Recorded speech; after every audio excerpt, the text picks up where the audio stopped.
Good afternoon, everybody, and thanks for tuning in. John Kelly, profiler here, and welcome. Welcome. I am very honored today to also introduce Pam Bogart, investigator extraordinaire over at probation in Middlesex County, New Jersey. Also, a very good counselor. She's done a lot of counseling, a lot of years in probation. She's really a pro. I'm also honored to introduce, not that you haven't seen him, he's here all the time, Dustin Ranck, private investigator, and really worked a lot on the streets, really understands the street. And, there's not a lot of people that really, can pick up that vibe from the street like Dustin can. I mean, he's fantastic at it. So I'm really honored today to have Dustin and Pam on. Thanks for coming on, guys. Yeah, Thank thanks a lot, John. you, John. Appreciate it. Also, too, I want to send our deepest condolences from all of us, and even the rest of the members of the Stark team. I want to send our condolences out to the family and friends of all the Gilgo Beach victims, all the victims from Gilgo. As the allegations are out there that Rex Heuermann is a serial killer and is the serial killer that is responsible for many of the victims from Gilgo Beach.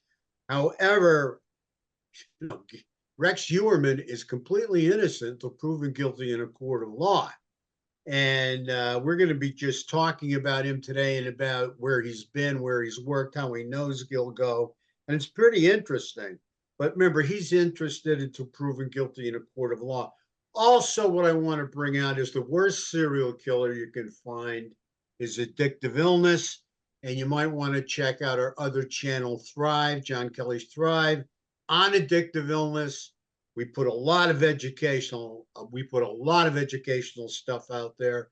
It's John Kelly's Thrive on addictive illness, and addictive illness is the worst serial killer out there. It kills more people than all serial killers combined every year.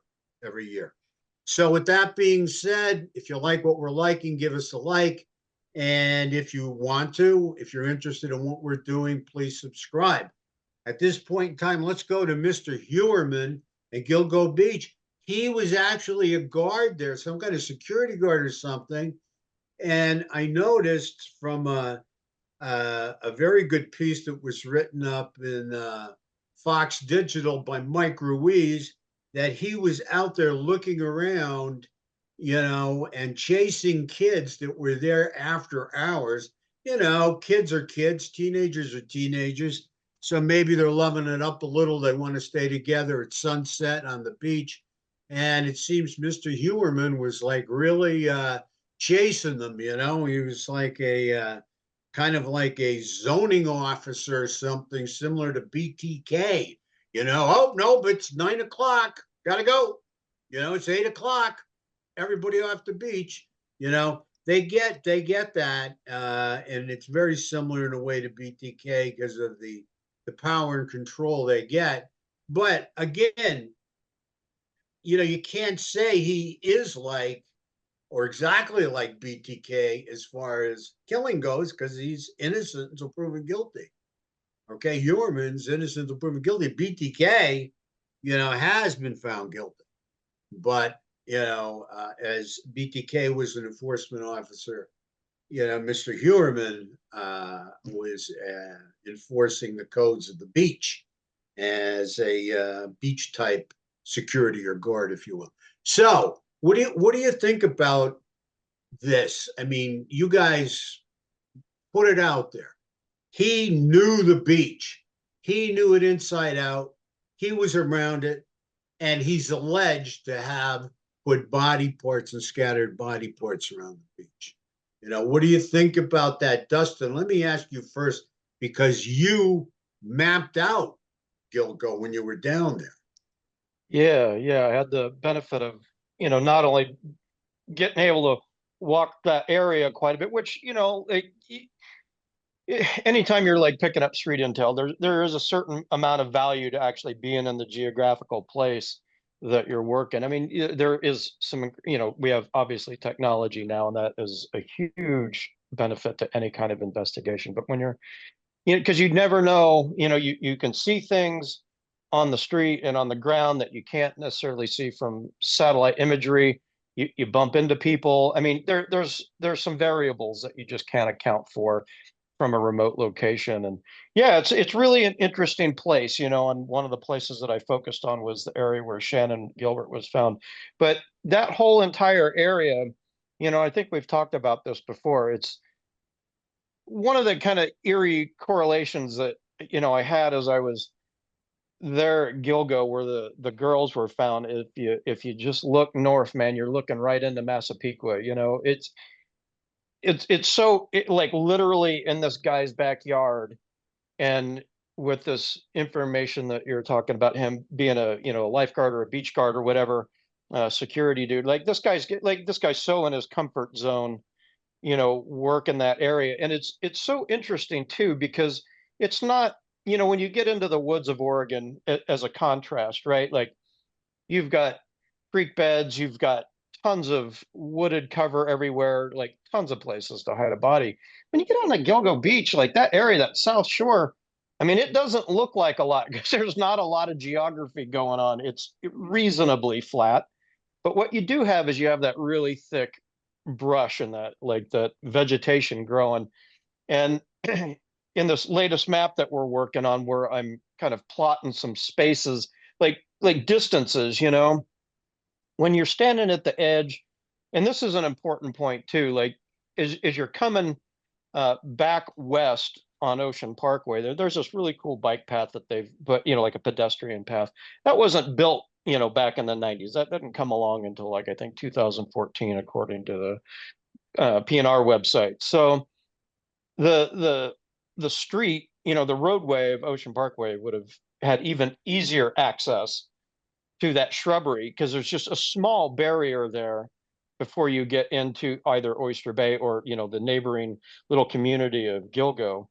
But it's so dense. I mean, hell, you could throw a bright orange ball in there and it's going to disappear even if it's 10 feet off the road.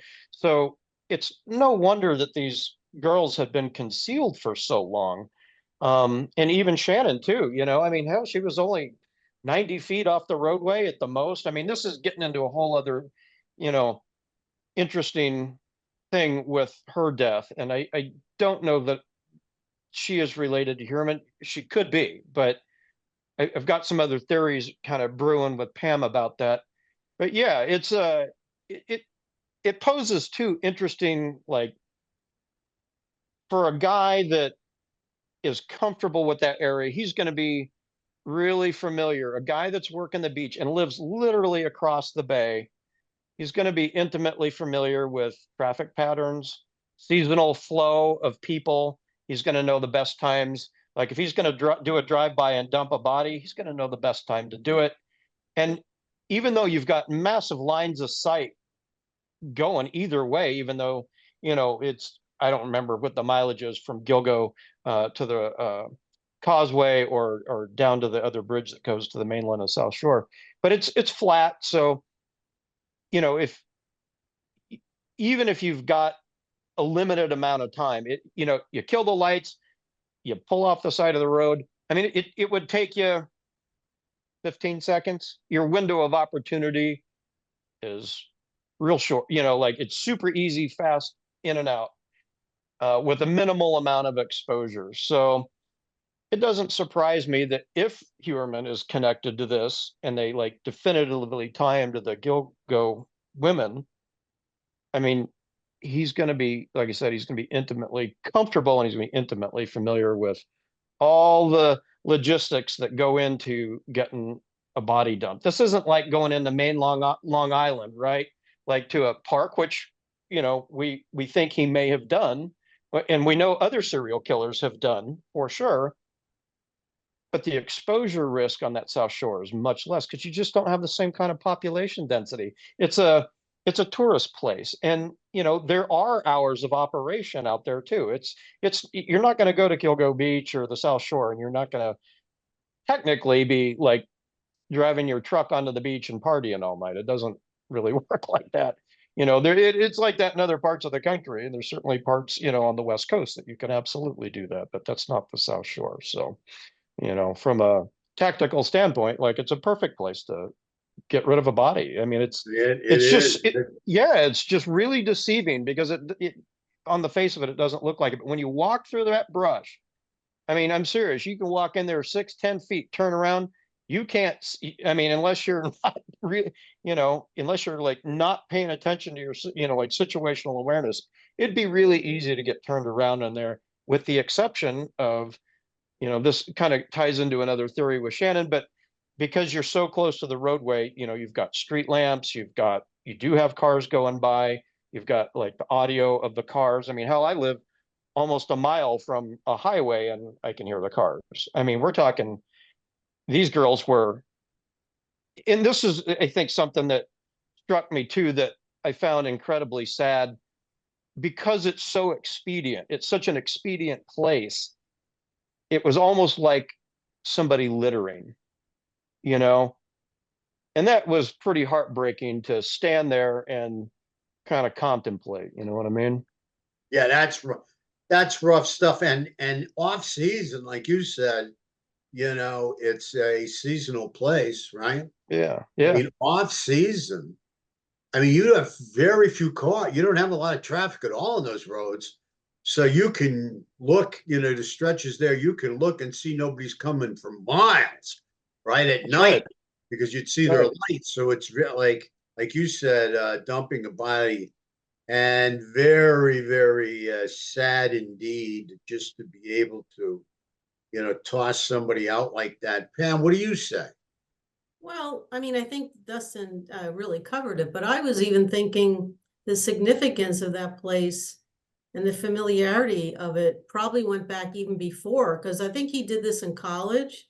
He worked on the beach. Yeah, I'm not sure. Yeah, like 1980, I think I read, like in and around there. But I think even before that, I think that his family visited that beach. I mean, it's right there. He went duck hunting with his father. Yeah, you mentioned duck Right? hunting. And so in the burlap, don't you use burlap when you duck hunt to cover?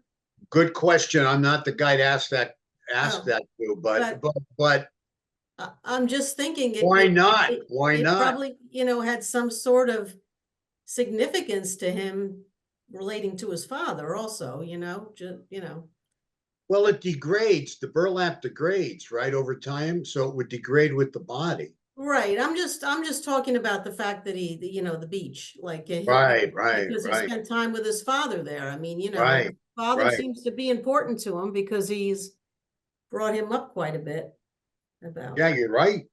You're right. What respect we don't know yet, but how Right, important, but right. why so important? But we will find that out. The other thing is, you know, um, what Dustin brought out too about, the small area that he could look out at, right? I mean, do I have that right, Dustin? That you could look just right out You on can, the. yeah, you from I've never either been. Ocean Parkway, you can see, Massapequa and the South Shore, or from Massapequa, there's lots of little parks and stuff around, along that Oyster Bay front on the south side of the mainland, where you can absolutely roll out to one of those parks and you can look right over it. Now, see that again too is like and not saying that you know that Rex Heuermann's a serial killer. Again, he's innocent until proven guilty. But that would be a serial killer's trophy garden. That would be a garden of trophies, because a lot of these weren't bodies. A lot of these were body parts, but to him, it means something. Doesn't have to be a full body to him. Can be a body part to him.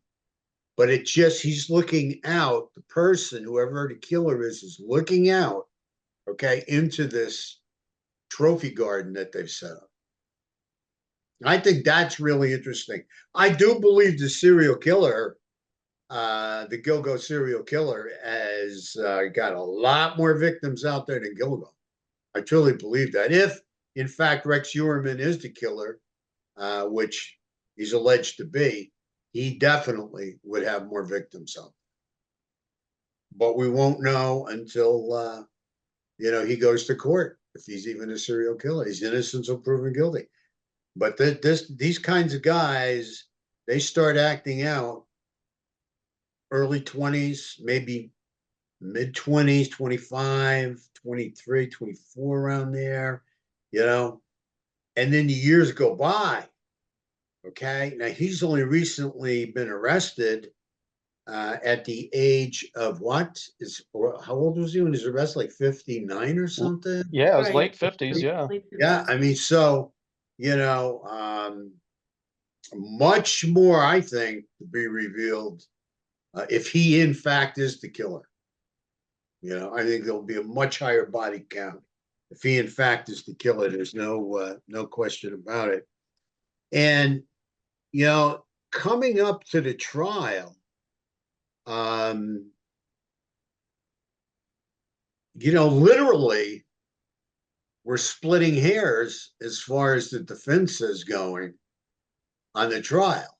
I mean, he's turning around and he's saying, well, you guys have been all through the house, all through the chamber he had, and his so-called torture chamber.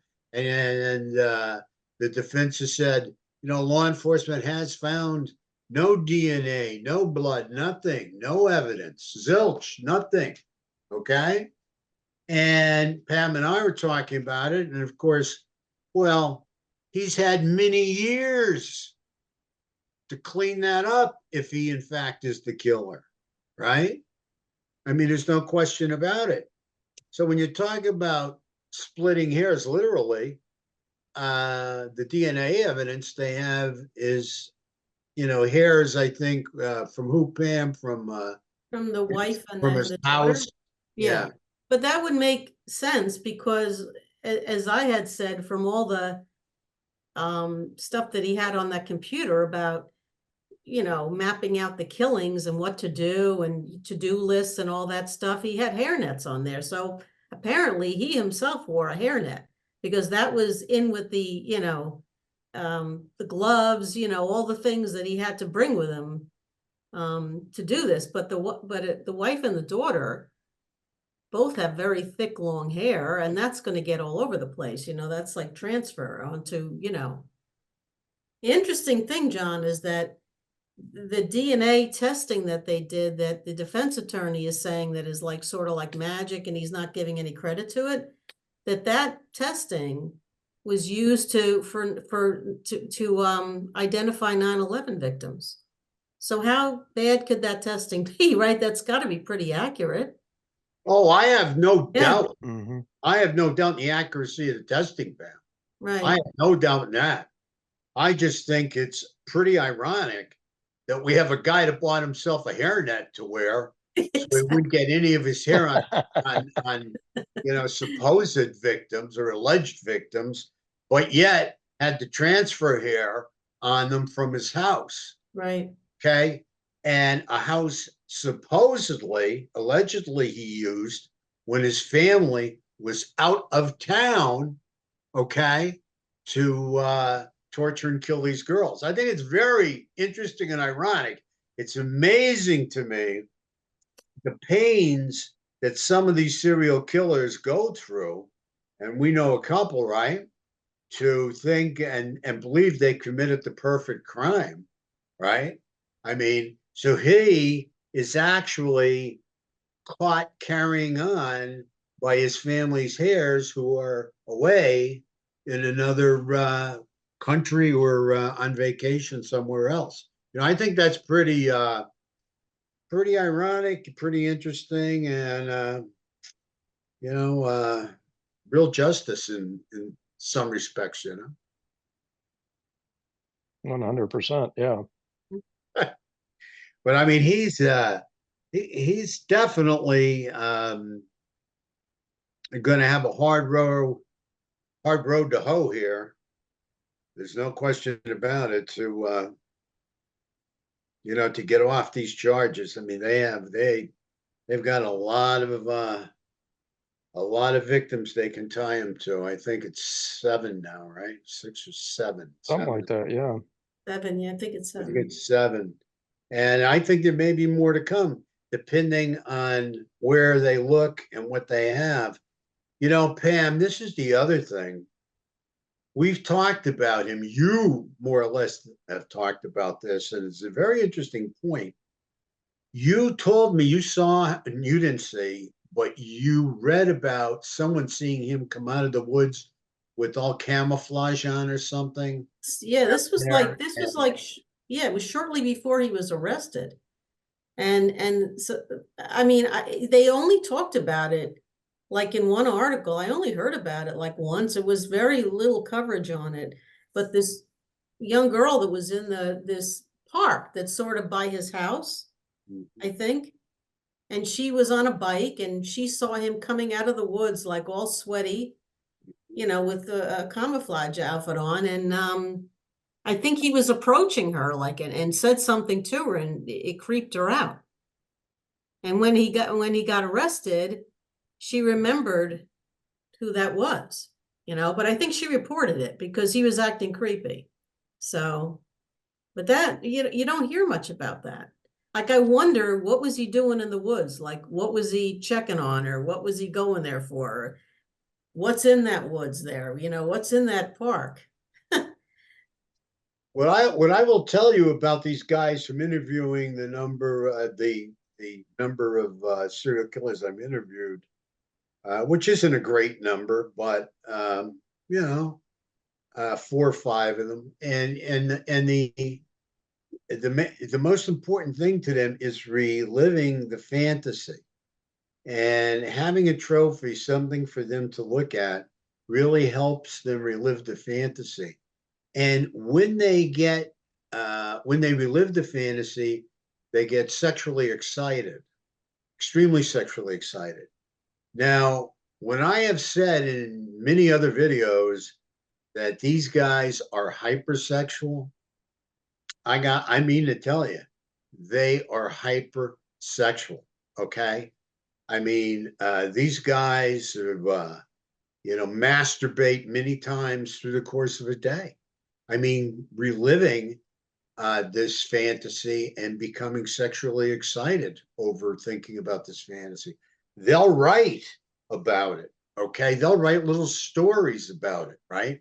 And they'll make part of the story that they're writing about fictitious. You won't be able to connect them to a murder by reading the stories that they're writing in their notebook.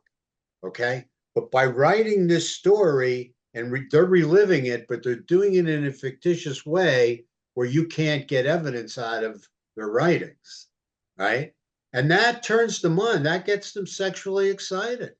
I mean, there's no question about it. They are extremely hypersexual. Gary Ridgway, I mean, he was on his 3rd wife.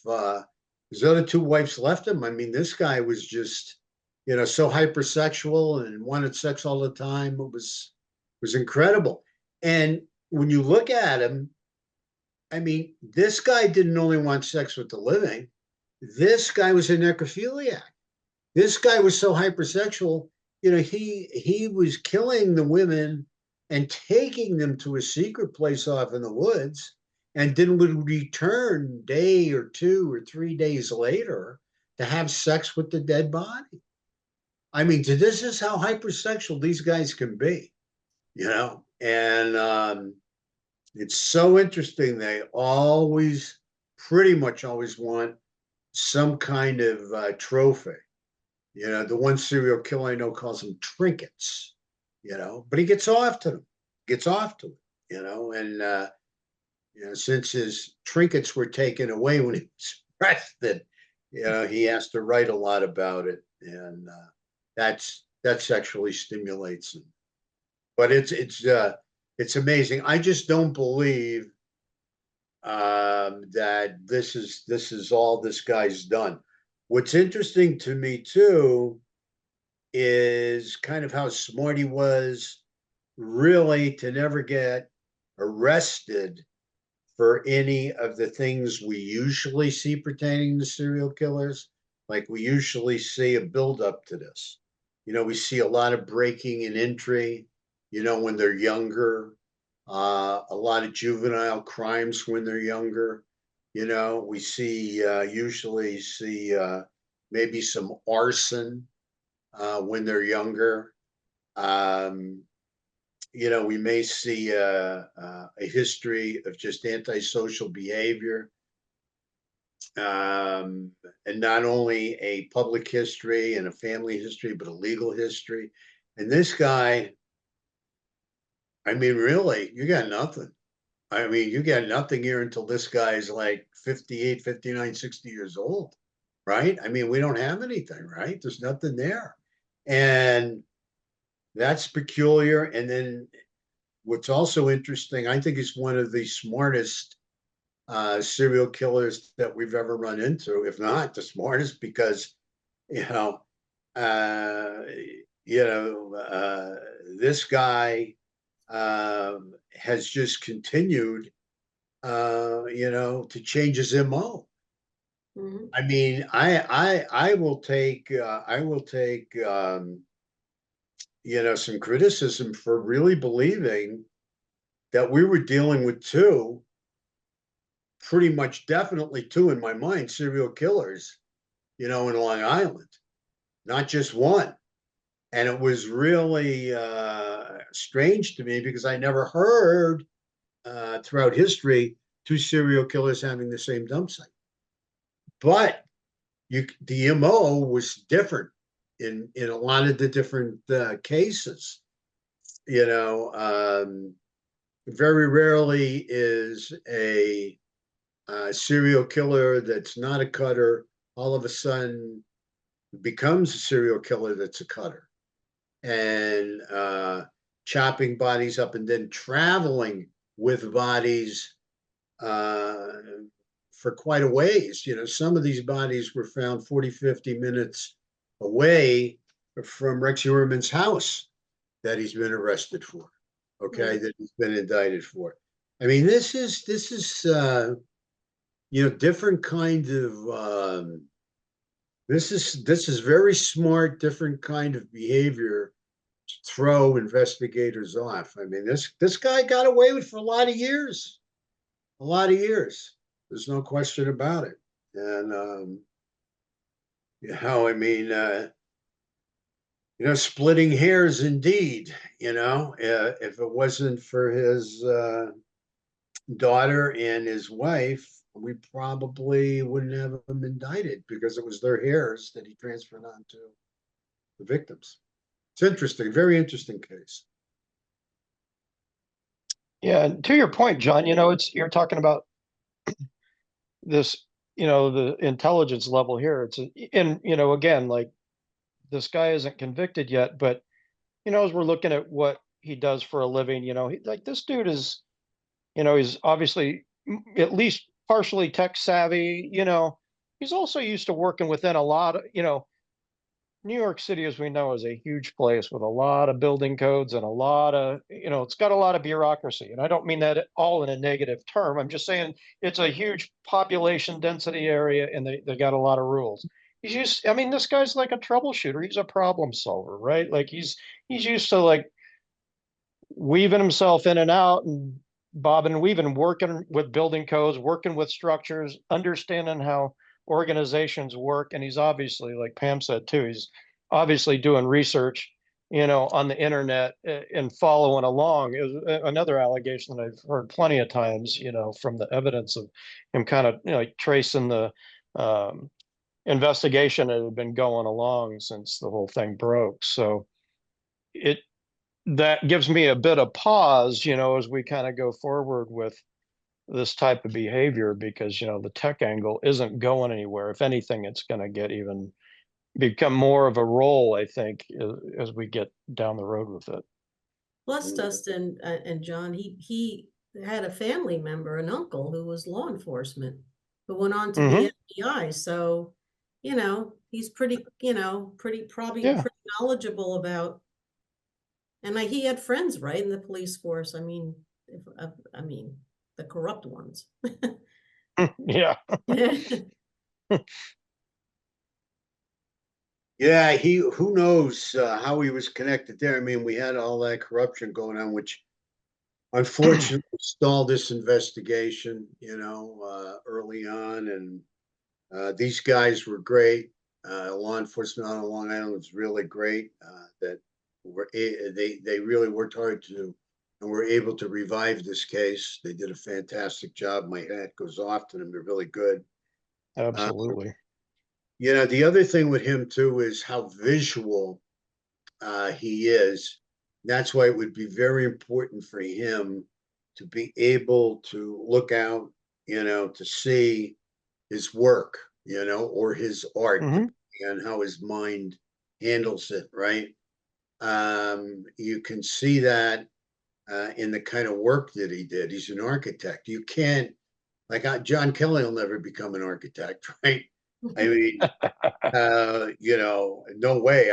I'm not much of a visual learner, but this guy, I mean, is extremely visual. To the point of not only being able to see where he's put his victims, and use that and for his trophies and his sexual excitement, but also to, make the list. He was so visual, he had to write everything down on the list, okay? Which ironically became part of his demise. Mhm. You know what I mean? Yeah, Because yeah, he yeah. had to be sure that he was dotting the I's and crossing the T's. So he made his list, which included, like you said, Pam, the hairnet. So, Yeah, even to the point of like reminding himself to get gas, to not go through to pay with cash at gas stations, to not go through tolls, anything that would like, he Mhm. was smart. I mean, like he very thought smart. ahead, like, you know, That's why I say Mhm. he's one of yeah. the smartest I've ever seen, or maybe the smartest, Mm, because there's a lot of years here. mm, A lot of Got years. a lot of years, and usually these guys, especially with this hypersexuality and this sadistic kind of nature that law enforcement says this man has, which I believe them until he goes to trial. I mean, I got to tell you that we're going to have to wait and see. But how to keep all that loaded up inside and not act out for many, many years. I have a hard time with that. I have a hard time with him and this and being in New York City. I mean, there's a lot of sex workers in New York City, no question about it. So I don't know. I think there's much more to this. You know, uh, we'll see what's happening. I saw one piece in the paper that some of the prisoners are kind of I don't know if they're kidding with them or not. They're calling them sexy Rexy or something over there in prison or something like. yeah, Oh, yeah. jeez. Oh boy. You never know with those Must guys. be that new haircut. Yeah, it Yeah. must be.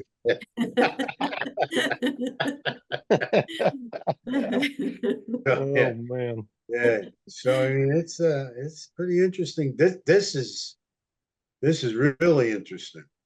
Really interesting. Um, It's like peeling back an onion, right? whoa, whoa. And how far back does it go? I mean, Mm, if you're talking, normally these guys start around 25, we'll say middle 20s, and you're going up to, 55 would be 30 years. So if you went up to 58, that would be 38 years, or I'm sorry, 33 years, right? mhm. So, you know, um, or maybe 34 years. I'll tell you, boy, You can wrap up a lot of victims in 34 years. And he didn't Yeah. discriminate, right? I mean, he didn't discriminate based on color or anything like that. Mm-mm. From what I understand, no, he didn't. If it's him, I mean, he may not be found guilty, and then he won't be the guy. Yeah, exactly. And it's up to the jury, and I think they're asking the defense is asking for separate trials. That's mm, right. Yeah, Yeah, instead of just to putting them separate all the all and victims, loading up one trial. right? So that could be really wild. That could take forever. yeah, big I time. didn't want to do that. That's why I want to do that. So what else do you know about him? Right now, not a ton. I mean, there's, excuse me, some things in the background that we're looking at, but the one big pressing question just kind of goes to what you're saying, John, like if this guy has been operating for 30, 35 years or whatever, maybe closer to 40 years even, we know a guy like him has got geographical ties to other parts of the United States, like who, Excellent point. and he's not, he's like Pam's saying, like, this is a smart guy. Like, if he gets a whiff of anything, like the heat getting turned up or the street chatter, because he's obviously monitoring the investigation, whether, and I'm not just talking about the part where they found the girls, like, despite all the corruption, like, you know, he's not been the only, like, guy committing murders on Long Island for a long time, right? But I could see a guy like that, just even just from a strictly like being smart about it move. Like you hit an area, you work it for a while and you move on. You move on to another area, you maybe work it, hit it once or twice, and you move on. Like, especially in those transient times, like if he's working in another state for whatever reason, he's got maybe a business or a familial connection or a friend, who knows what he's doing in his free time. But a guy like that is certainly not going to, and like you said, like this guy is so sexually driven, like he's not just going to turn that off. Like it isn't just going to go away.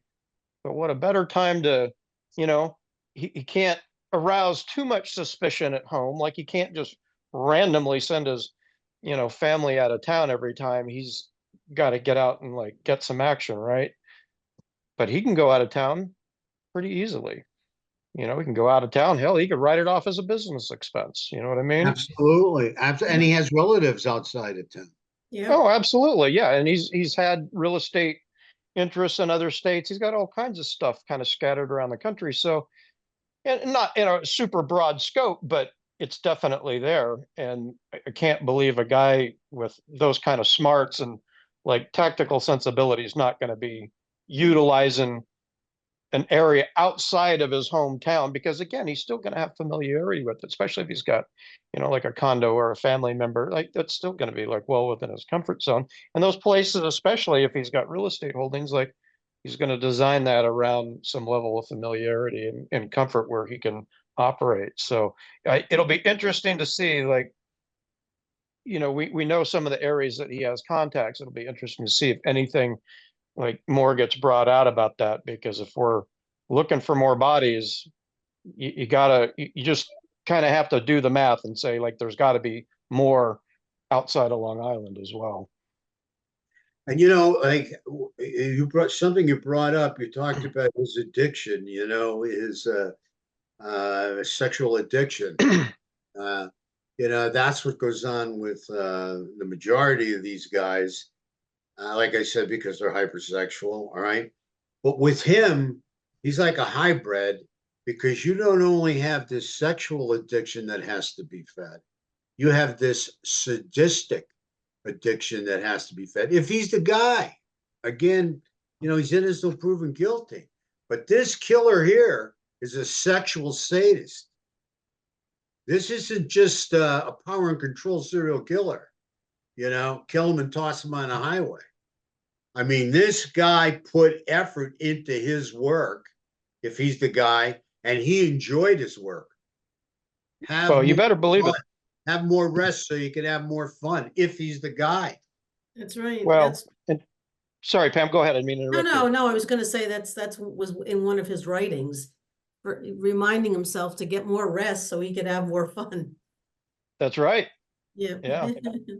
Well, and to your guys' point too, right? Like it, a lot of time and technology has passed since those girls were originally killed.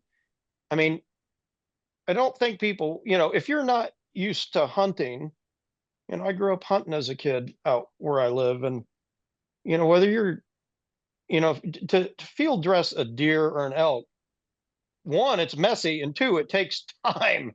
You can't do that shit on the side of the road. You know what I'm saying? Like, and especially not with a body. Like, he's got to have a safe space, whether it's his house or a safe house or someplace, and yeah, there are remote areas along Island, but you know, it ain't remote like Nevada remote. You know what I mean? It isn't. I mean, there is a lot of population. There is a lot of people in a fairly limited space. So you got to believe that whether it's Heuermann or not. I mean, and you're right. Like this guy, I mean, the bodies bear that out. Like there's some really sadistic stuff going on there. So that takes time, like just chronological time on top of everything else. And you can't be doing it out on the open. So, a guy like Heuermann, I mean, hell, going back even to the 90s, like, it doesn't take a rocket scientist, even with DNA where it was in the 90s, like he's not gonna want um that. I mean, because it is messy. Like a deer's got a lot of blood in it. It's got a lot of stuff inside of it, just like a human being. So yeah, of course he's going to throw down tarps. Like all you got to do is bag it up and out you go. You know, I don't know that. Can't say that that's what was going on in his house, but if he is the guy, it was either at his house or he had some safe space to do it, because it just Well, takes too much time and it's he messy. he had a storage facility up in Amityville, right? I think so, yeah. Yeah. But who Something to knows that effect, yeah. if he had one way before that, like, Well, exactly, Pam. And, I mean, hell, we both know, and we've all been around about the same amount of time. I mean, it's different now. Like when you go to a storage unit, it's all, remote entry, it logs. Every person, has a unique code. Hell, back in the 80s and 90s, especially the 70s, yeah. you had a key, you let yourself in, you let yourself out. There may or may not have been a security camera that worked, and that was it. It isn't like now. So of course, like the logistics of, dismembering a body or doing whatever he's doing with him, and being able to load it up and get it to wherever he wants it to go is going to be monumentally easier back then, because you just didn't like surveillance wasn't what it is now. Like the logging and tracking of people's motions, like we didn't have the smartphones that we do now. I mean, hell, I remember the first time I got a smartphone, and I didn't even want one. And I remember going to like the AT&T store, and I just asked the guy for a phone that makes calls, and I basically got laughed out of the store. And that was, like into the 2000s. I was a little slow getting there with the tech thing, but hell, back in the 80s and 90s, like there wasn't any of that stuff. Not like in the civilian level, like in the military and the government level, yeah, because that's where it's trickled down from, but not back then. And as far as cooling off periods go, I mean, takes a certain amount of discipline too to be an architect. So, he could be disciplined enough to have a long cooling off period if he thought he was in jeopardy of getting caught. But I don't know. I have to believe if he's a serial killer, he had to have some way of getting getting his jollies, because especially somebody that's this hypersexual, and maybe knowing and seeing and driving by down the road Gilgo was enough for him. You know what I mean? For a while, I don't know.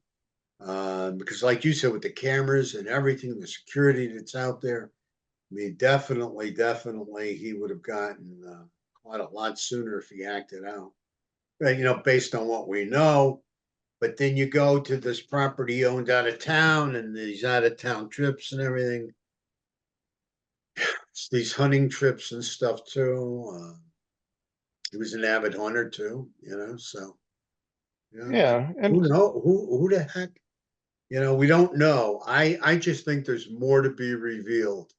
More to be revealed. But what really impresses me is his cleaning up ability. I mean, he really did a hell of a job cleaning up. Like I said, he didn't get any of his hairs on anybody, and mhm, there goes Pam again, right? The internet. But this guy knew how to cleaned up that basement. If they say he killed and tortured people, all kinds of blood and spatter and everything else in that basement. I mean, he cleaned it up. He cleaned it up, and absolutely. and nobody was the wiser. Nobody in the neighborhood was the wiser. I mean, Let me, this guy's really Mm, let pretty me just truly ask you operating. something, John. I mean, if the person used that basement, that room in that basement, and did that back in the 90s, would there be even if he cleaned it up, would there be anything found? Depending on how well he cleaned, Mm, and somebody again going back to the visual primary intake sense, somebody that is that visual. I mean, lots of times they don't miss a speck. yeah, it's I true. mean, they're just on top of it. But then over the course of time, his DNA back then wasn't what it is now. I mean, probably if they hopped on it earlier, and had a tip earlier and knew specifically about him earlier, they may have found some DNA earlier in the house because over time it degrades. You know, Right. The reason I'm mhm. asking is because the defense is saying nothing was found in the basement to connect to them, to killing down there. So that's their you argument. better believe they went over it with a fine tooth comb. You better believe that. Mhm. You better believe that because don't forget we've got 7 indictments here. I think 7 victims, Right. but we have more bodies just around Gilgo, connected to Gilgo. I think there was 11. Yeah. There's quite a few down there, yeah. I think that's the magic number. So, and God knows where else. But again, we have to wait for him to go to court, find out if he's guilty or not. Yeah, Is for there, sure. is there anything else you guys want to say before we break today? And go ahead. No, I really don't have anything else to say. I'm Okay, no, I didn't trying to want to think interrupt of, you. go ahead. No, I don't have anything either. I mean, it's a horrible case for sure. So, a it will be interesting to see as the trial unfolds, like what kind of details we're going to get out of it, because you got to believe there's quite a bit. For sure. Well, I want to thank you so much, guys. I truly appreciate you being here today. I know our audience appreciates you being here. Thank you so much, Pam Bogart. Thank you, John. Thank you so much, Dustin, Dustin yeah. Ranck. Yeah, it's good to see you, Pam. Thanks, Yeah, good John. to see you. Great to have you guys. Great for us to get together and kick this one around a little bit. And certainly there'll be more. There'll be many more we'll be kicking around. Unfortunately, but hopefully, it gets us a chance to get together too, right? And then because we're going to look at it one way or the other, wherever. So it was really great having you. Really enjoyed it. I can't thank our audience enough, as always. Thanks, guys, for tuning in. Truly appreciate it. Most importantly, take care of yourselves out there. Stay safe. We live in a violent world. You know, keep a focus on your well-being. And until next time, thank you and God bless. Thanks, guys. Thanks, Thank you. John. Thank you.